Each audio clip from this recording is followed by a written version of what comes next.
Ahuti, who was speaking words full of renunciation. Hare Krishna. Text number 2 is the following. Second. The sage said, "Do not be disappointed with yourself, O princess. You are actually praiseworthy. The infallible Supreme Personality of Godhead will shortly enter your womb as your son." Purport by His Divine Grace, A.C. Bhaktivedanta Swami Prabhupada.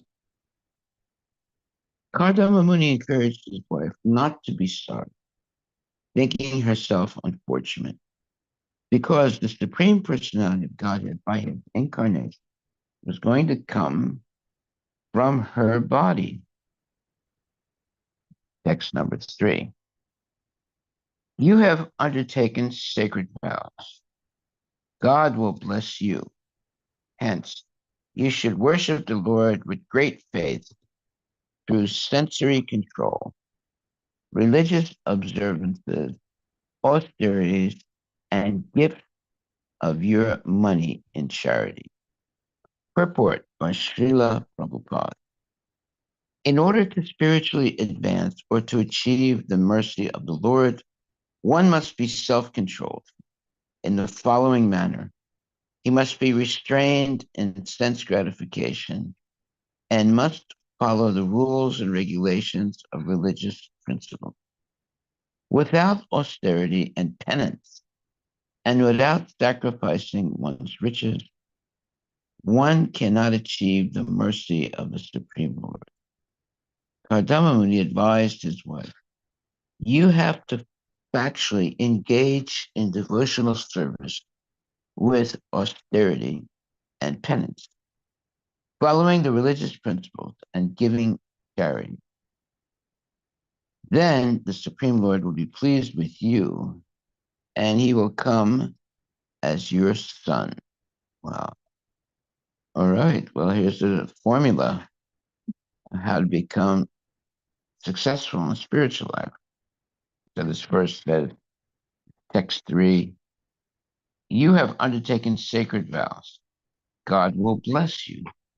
Hence, you should worship the Lord with great faith through sensory control, religious observances, austerities, and gifts of your money in charity.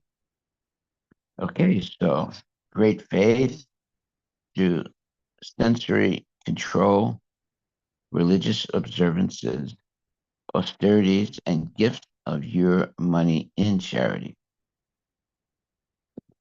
So the purport is, in order to spiritually advance or to achieve the mercy of the Lord, one must be self-controlled in the following manner. He must be restrained in sense gratification and must follow the rules and regulations of religious principle. Without austerity and penance and without sacrificing one's riches, one cannot achieve the mercy of the Supreme Lord. Kardama Muni advised his wife, you have to factually engage in devotional service with austerity and penance, following the religious principles and giving charity. Then the Supreme Lord will be pleased with you, and he will come as your son. Okay, well, this is very important advice given to devotees how to make spiritual advancement and at the same time please the Lord. So it's not simply undertaking sacred vows, but if you do that and follow those vows that you make, Krishna will bless you. So what are the vows? Like, for example, there's the vow of marriage, and there is the vow of initiation, and there's a vow of protection in marriage. So there are many vows that we take. So here it's being said, you have undertaken sacred vows. God will bless you. Ah, so now we know how to get Krishna's blessing. We must make vows of fidelity to uh, practice the rules and regulations of Krishna consciousness. There's the vow of marriage. There's the vow of initiation, and so forth. There are many different vows that we take, and those vows identify who we are. And if we stick to those vows, then we become a person who is trustworthy. In other words, people can trust such a person, knowing that they have taken sacred vows, and because of that, they are what you would call uh, predictable. People know that they'll be waking up early every day, they'll be chanting their rounds, they'll be bathing, they'll be reading Bhagavatam, they'll be going to the temple, and so forth. So the devotee, by taking vows, becomes predictable. That's very important, that you can know what the devotee is doing at different times of the day in a predictable way.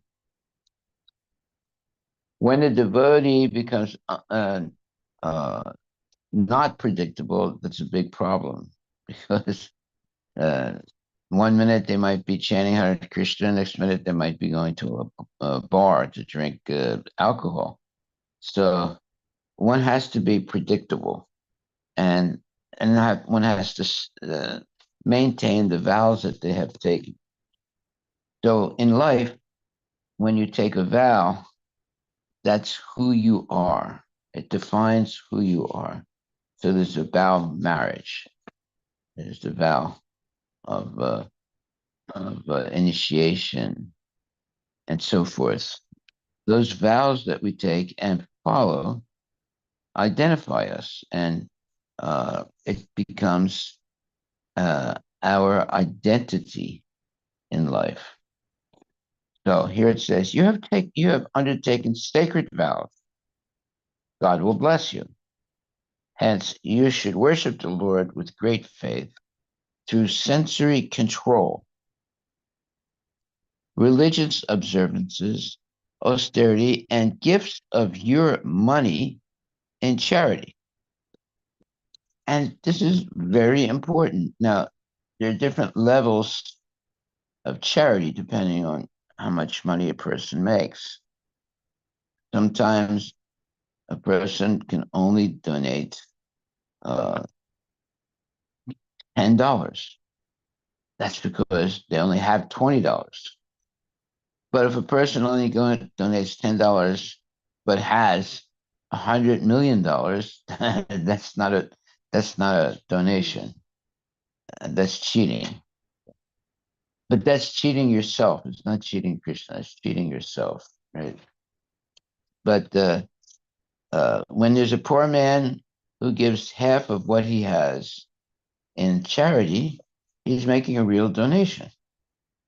And when there's a rich man who only gives, 1/100th of what he has, that's a donation, but it's not really serious.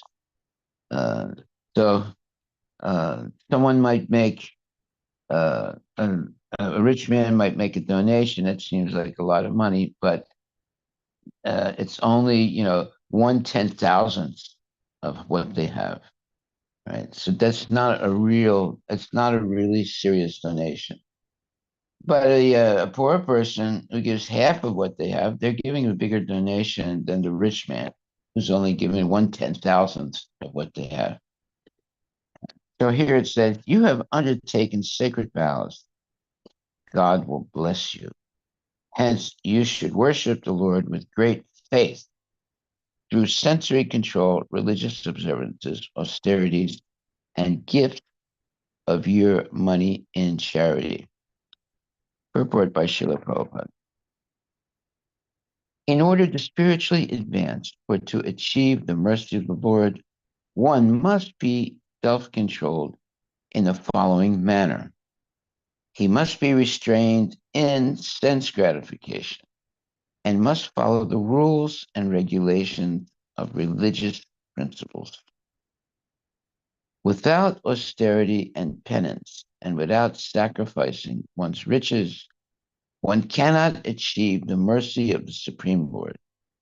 Kardama Muni advised his wife, you have to factually engage in devotional service with austerity and penance, following the religious principles and giving charity.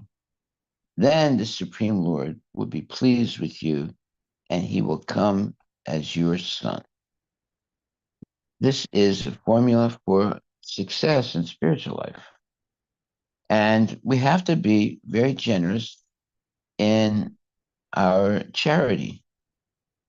Not that the Lord needs our money, but we need to give a good portion of our money to the Lord. And we should regularly do that. And I also do it regularly. I'll regularly be giving large donations to the temple.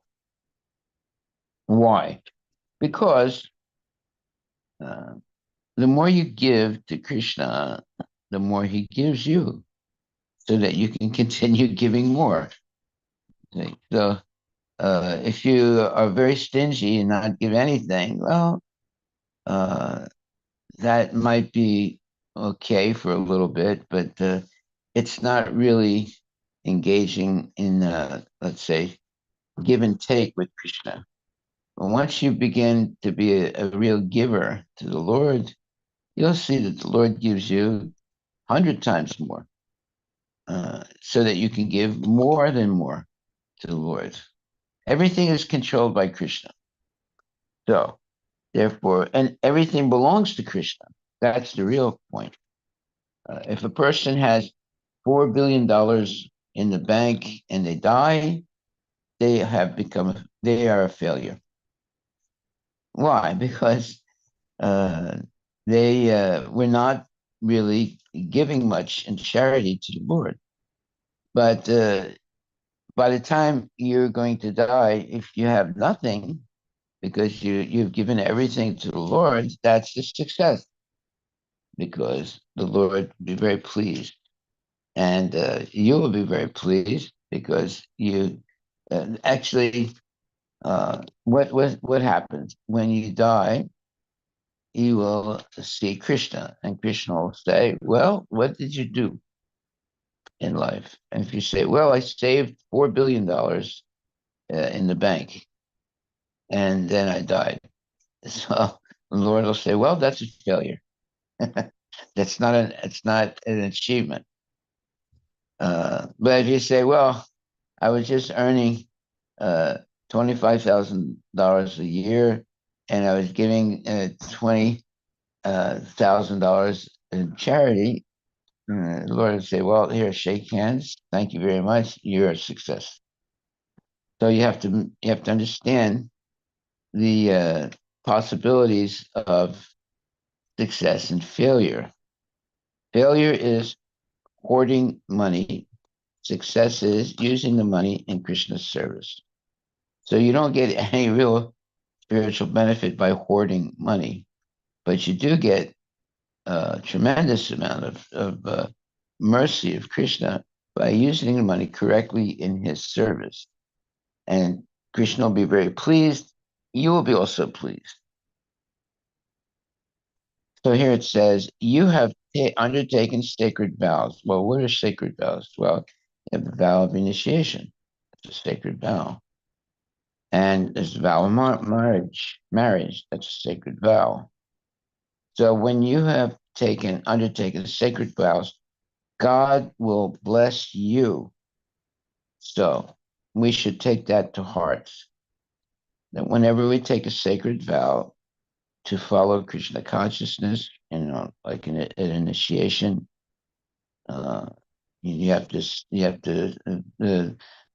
guru will say, okay, well, what are the regulative principles? You say, well, no meat eating, no gambling, no illicit sex, no intoxication, and I should chant 16 good rounds every day, and eat only prasadam and so forth. Well, those are the vows that you take.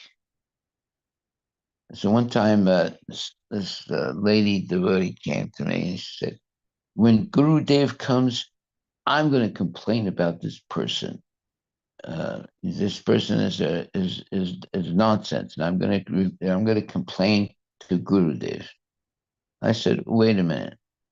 What vow did you make to Guru Dev when you were initiated? And the person said, well, that was, you know, no meat eating, no gambling, no illicit sex, no intoxication, always chanting Hare Krishna. I said, that's what you should do when your guru comes. Uh, you should double down on your vows, not complain about someone else. I said, that's not really going to help your spiritual life, complaining about someone else. If you have a problem with someone, you can tell that to the temple president. He's the one that takes care of the complaints. But when your guru comes, you should uh, be very, let's say, meticulous in chanting your rounds and following the regulative principles. That's the way to greet your guru. It's not by complaining, so and so did this, so and so did that. That's nonsense. If there's some complaint, you can give that to the temple president. He can take care of the complaints. Your duty is to chant Hare Krishna and follow the regulative principles. If you do that, then spiritual master is going to be very happy. Why? Well, it's what this verse is saying. You have undertaken sacred vows. You didn't make a vow of always complaining. You took a vow of always following the regulative principles. So that's what the guru is looking for, that you are strictly following the regulative principles and you're happy in Krishna consciousness. So you have taken sacred vows. God will bless you. So if we maintain our vows, Krishna will bless us. Hence, you should worship the Lord with great faith. Well, that means every day we should worship the Lord. Through sensory control, we have to control that's the way we worship the Lord. We control our senses. We maintain religious observances, and we engage in austerities and gifts of our money in charity. Now, charity, that should be understood. It should only be given to people who are worthy. Charity should not be given to, let's say there's a person at a red light and they have a sign that please help me and don't have anything to eat.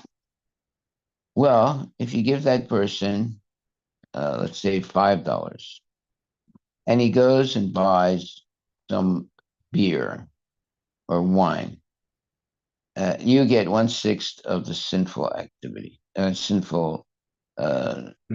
of the person. So that's not really a donation. That's something that's going to hurt you. But if you give that person some prasadam, or you give them a free book about Krishna consciousness, well, sometimes they say, well, I don't want that. Right. So one time there was a very poor man, and uh, Parvati Devi and her husband were traveling, and Parvati saw this very poor man, and he was begging. And she said to her husband, she said, "Oh, you should give him something in charity." Uh, so her husband said, "Well, whatever I give him, he probably will not use it." She said, "What do you mean? No, no, no, no. Please give him something in charity." He said, "Okay." So her husband, Shiva, gave, he got some jewels, very expensive jewels, and through his mystical powers, he put them inside a watermelon and gave it to the poor man. And the poor man started yelling at him. He said, "I don't want this. I want some money. I don't want a watermelon." And then Lord Shiva just walked away.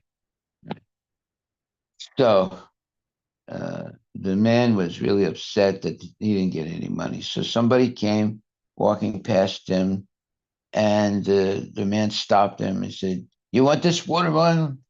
And the man said, "Yes." He said, "Take it. I don't want this watermelon."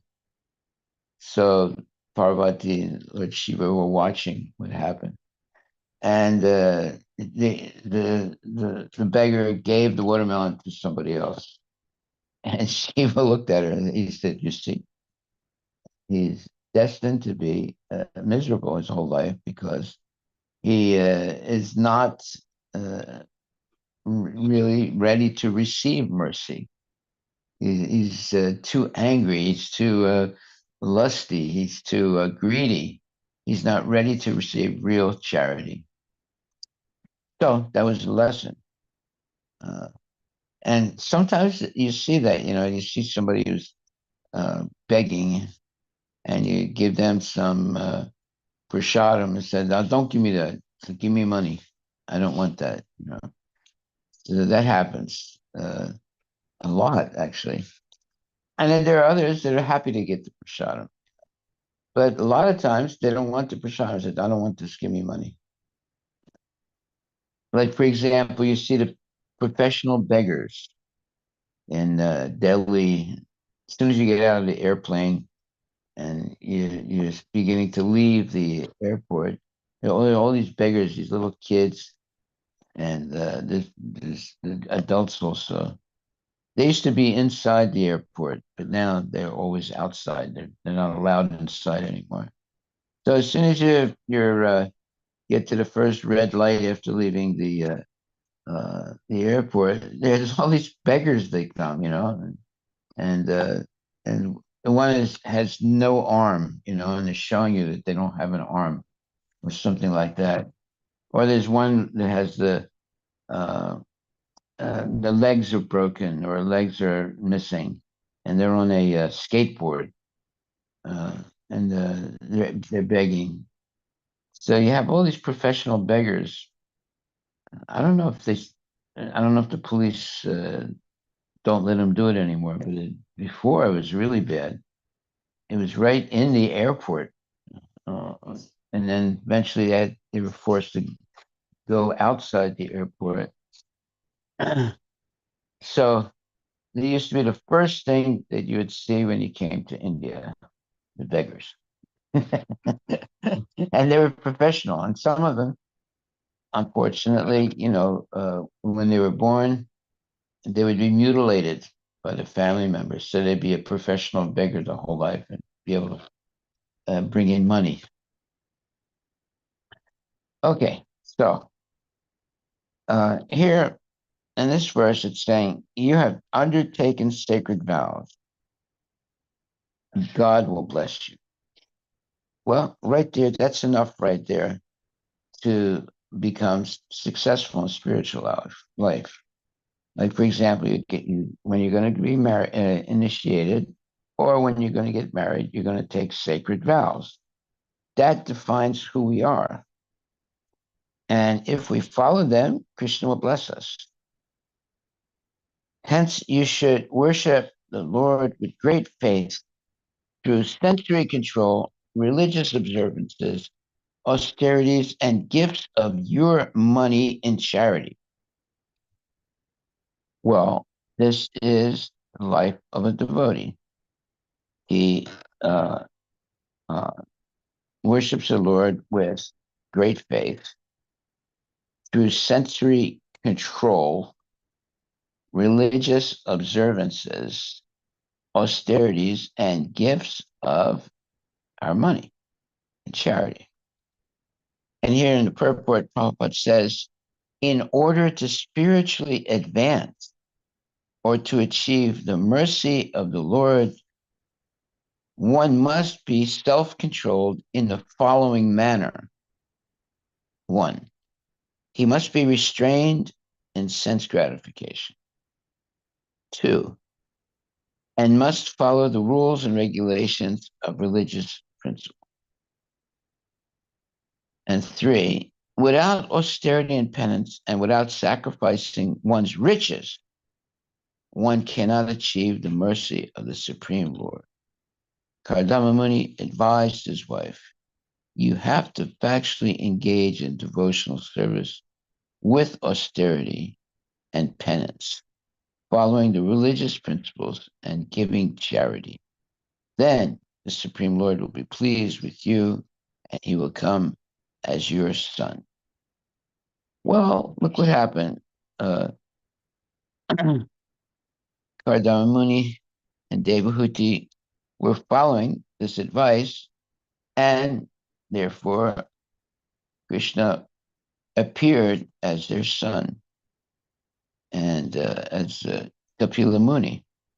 Now, just imagine what a great thing that is, what an amazing thing that is. Why? Because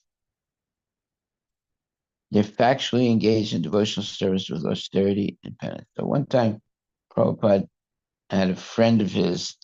He would come on morning walks and always be challenging Prabhupada. And Prabhupada was treating him like a brother. In fact, he even said they might have been in previous life, brothers. And he would always be, challenging Prabhupada. Prabhupada would always answer his challenges, and they would be on the morning walk every day almost. And so one day Prabhupada said to him, he said, there are many poor children that come to our temple and they don't have nice clothes and they're hungry. So can you help us and give some money in charity for these kids? And he said, oh no, I don't have any money. Prabhupada said, what do you mean you don't have any money? He said, only my wife has the money. I don't have any money. So Prabhupada said, but she is your wife. He said, no. She does everything. I don't do anything. So the man was a doctor, right? And he's talking nonsense like that. So this is unfortunate. And you can see this. In India, there are a lot of rich people, but they don't really help the poor Hindus. They sort of ignore them, you know. And see, like the Muslims, they have several good things. One is that they'll pray 5 or 6 times a day. That's a good thing. And another thing is they do zakat. What is zakat? There are certain days in a year where they have to give charity to poor people, and they do it. So that's another good thing that they do, right?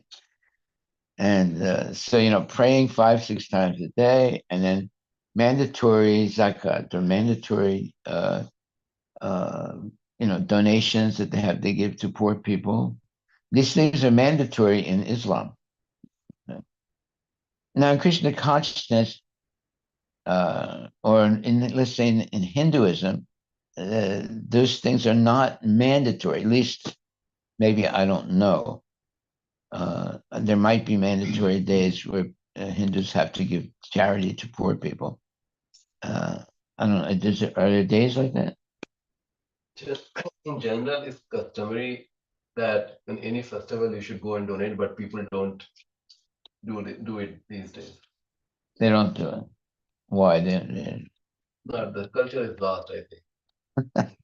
At least in relation to the Brahmanas as part of the performance. Yeah. Whenever we invite the Brahmana, you are supposed to give the charity to the Brahmana. Yeah. Okay. They do that. Now they give very less. Now Brahmanas Demand money. Yeah. Transaction happened before the Brahmana comes. The transaction. Yeah, discussion. And what do you mean? How much to give? Like, Oh, okay. For doing the puja. Yeah. Oh, okay. Yeah, it's money, what do you call money for hire? Money talks. Puja for Puja for hire. Puja for hire. What's it say? What is it? Puja for hire. Oh, Basically, puja for hire. Yeah. Yeah, those are some of the nonsense things that are going on today. Well, here you can see this is, you know, uh, uh, what was it? I think it's Krishna speaking. Yeah, Krishna speaking to Kardama Muni and Devahuti. He says, "You have undertaken sacred vows. God will bless you." Oh, this is Kardama Muni speaking to his wife. Yeah. You have taken sacred vows. God will bless you. Hence, you should worship the Lord with great faith through sensory control, religious observances, austerities, and gifts of your money in charity. And the purport says, in order to spiritually advance or to achieve the mercy of the Lord, one must be self-controlled in the following manner.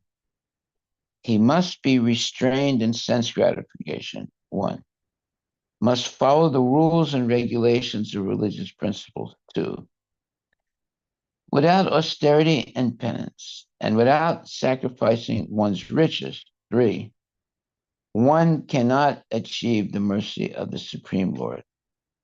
Kardama Muni advised his wife, you have to factually engage in devotional service with austerity and penance, following the religious principles and giving charity. Then the Supreme Lord will be pleased with you and he will come as your son. That's why through my whole history in Krishna consciousness, I've always been giving, uh, whatever I can afford to give. And sometimes it's a lot of money. And so I've been doing that right almost from the beginning that I joined Krishna consciousness. In the beginning, I couldn't give that much because I didn't have much. But now, when I make donations, I try and give large donations every time. $10,000, $5,000, $20,000. Why? Because it's mysterious. It's very mysterious. When I was working hard, I was giving large donations. Now I don't work. I'm still able to give large donations. It's a mysterious thing. And this is by Krishna's mercy. Okay. Any questions, comments, or any donations? Krishna. Maharaj, like I know Rupa Goswami has the framework for how to do the charity. What's that? 50% and 25% for family, 25% for Emergency. emergencies.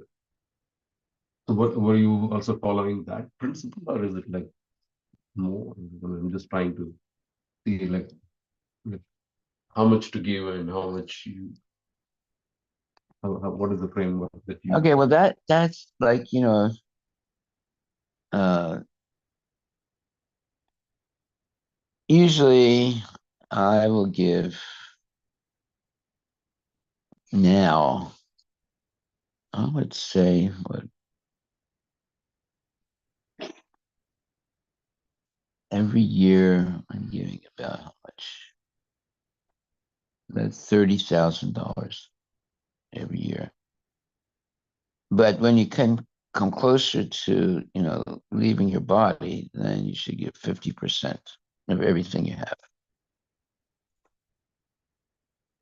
And that's what I will do. And then 25% for family and 25% for, uh,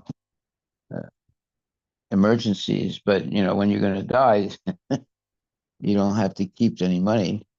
So you give everything you have in charity. But usually I give, I don't know, every year to the temple. I give about close to $50,000 every year to the temple. And somehow or other, I'm able to do it. Sometimes I can give more, rare occasions, maybe less, but I do something every year, something that is a lot of money every year. Okay. But see, I'm very happy to do that because that's what we should do. We should be very generous in giving money to the temple. So that's why it says here, in order to spiritually advance or to achieve the mercy of the Lord, one must be self-controlled in the following manner. He must be restrained in sense gratification, okay, and must follow the rules and regulations of religious principles, okay. Without austerity and penance and without sacrificing one's riches, one cannot achieve the mercy of the Supreme Lord. There it is, right there. Without and without sacrificing one's riches, one cannot achieve the mercy of the Supreme Lord. Kardama Muni advised his wife, you have to factually engage in devotional service with austerity and penance, following the religious principles and giving charity. Then the Supreme Lord will be pleased with you and he will come as your son. Okay, so there's different levels of charity. Like somebody can be wealthy and they can give large donations. Somebody may not be wealthy at all, but they can offer their service, and do all kinds of service for free. And so there's different ways of making your donations to the Lord. However, if you give a certain percentage of your money to the Lord every year as a vow, then that's very good. So that's why it says here, you have to factually engage in devotional service with austerity, and penance, following the religious principles and giving charity. Then the Supreme Lord will be pleased with you and he will come as your son. Now, the Muslims have the rule of zakat. Zakat means every year you have to give so much money. And there are certain days where you have to give to the poor, and other days, when you give to their temple, so forth.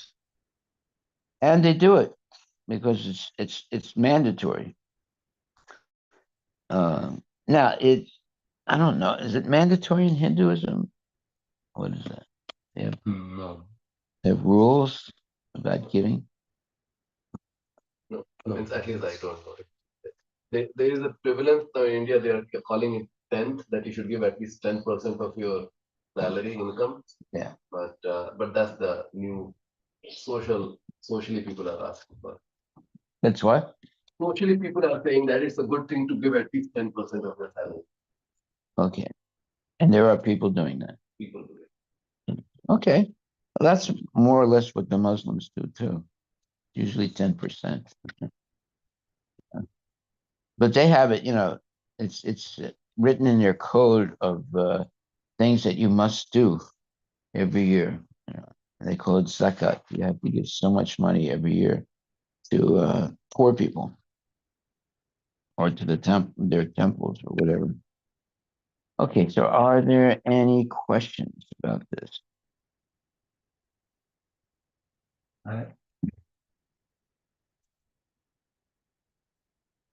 The verse it talks about niyamas, which is religious observances. Typically, what are some of the examples of this technical term, religious observances? Religious what? Religious observances.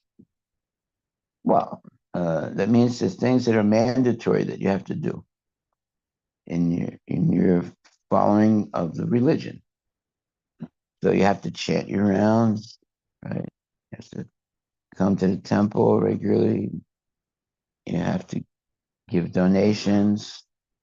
Uh, you have to follow the regulative principle. These are all things that we have to do. That's our culture as devotees. That's why it says that you have to factually engage in devotional service with austerity and penance, following the religious principles and giving charity. There it is. That's what we have to do. And if we do that, then Krishna will bless us to be able to give more and more charity. Yes, Mr. Abi. Hare Krishna. It is not legally mandatory to give money to the poor as charity. However, charity and giving are deeply rooted in the cultural, religious, and social fabric of India, and many people engage in charitable acts as a part of their personal values and religious duties. Cultural and religious context. Hinduism. The concept of dana, giving, is a significant part of Hindu religious practice. Many Hindus believe in giving to the poor, feeding the hungry, and supporting those in need as part of their dharma duty. Islam. In Islam, zakat is one of the 5 pillars, requiring Muslims to give a portion of their wealth, typically 2.5 percentage of savings, to the poor and needy. This is obligatory for those who can afford it. Sikhism. Sikhism emphasizes seva, self-service, and vanchakal, sharing with others, encouraging Sikhs to give to those in need and serve their community. Jainism and Buddhism. Both religions emphasize compassion, nonviolence, and charity as important aspects of spiritual peace. Okay. Well, you see, it's part of. Go ahead. In Islam the gift, it's like required. It's one of the 5 pillars apparently, and then requiring.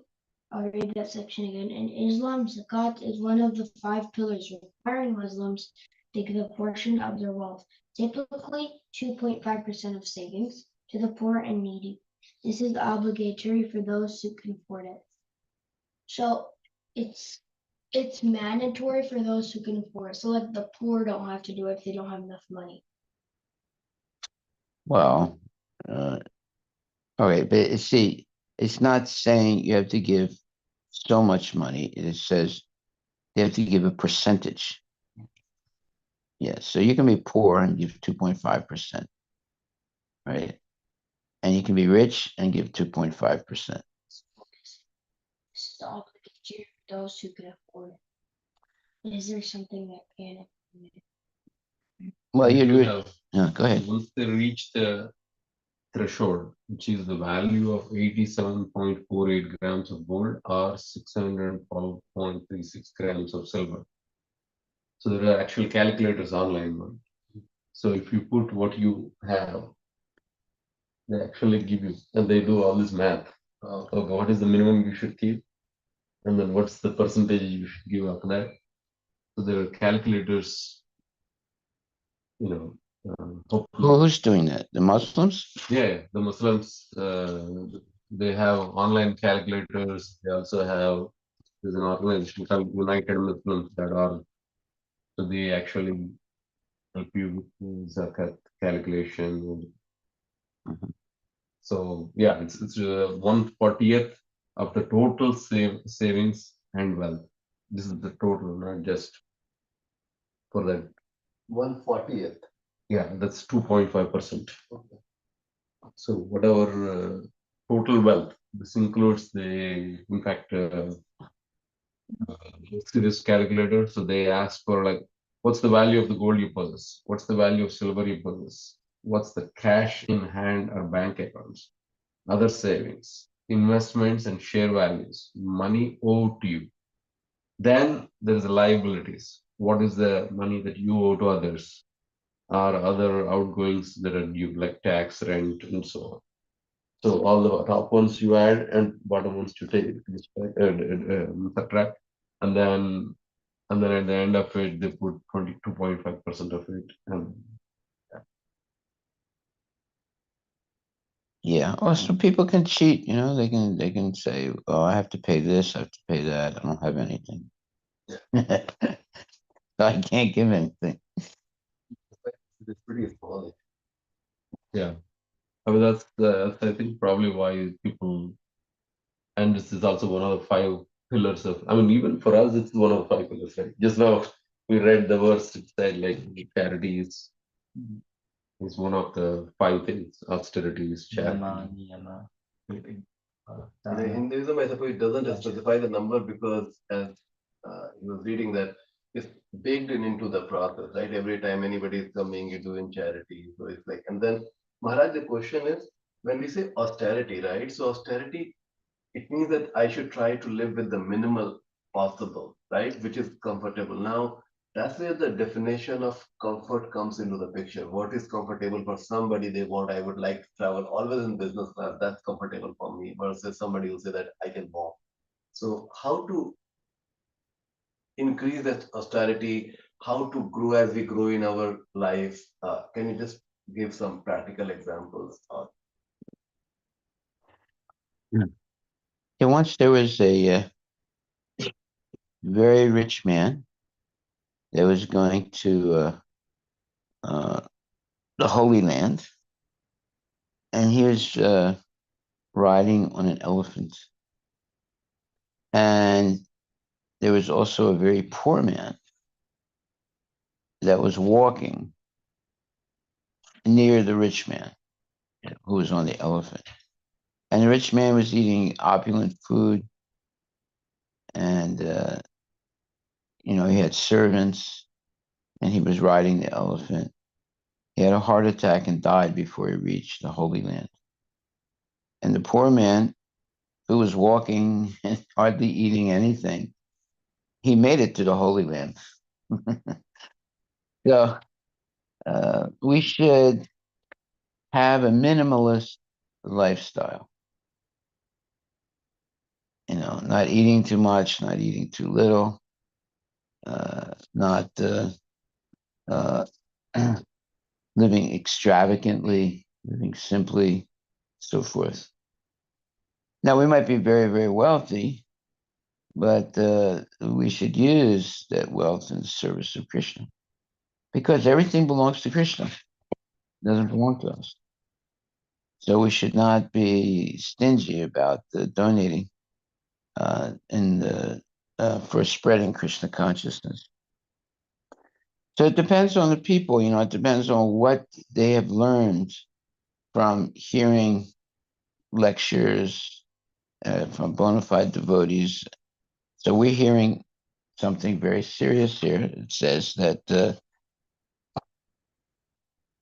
you have factually engaged in devotional service with austerity and penance, following the religious principles and giving charity. Now, it doesn't say here the percentage of the charity, right? But normally it's understood to be 1/10 of what you make.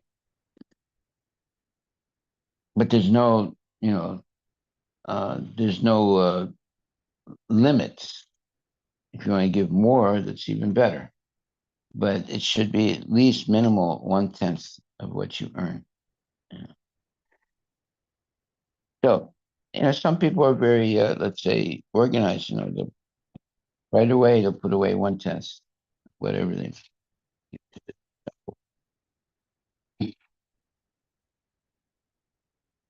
And here it says you have to factually engage in devotional service with austerity and penance, following the religious principles and giving charity.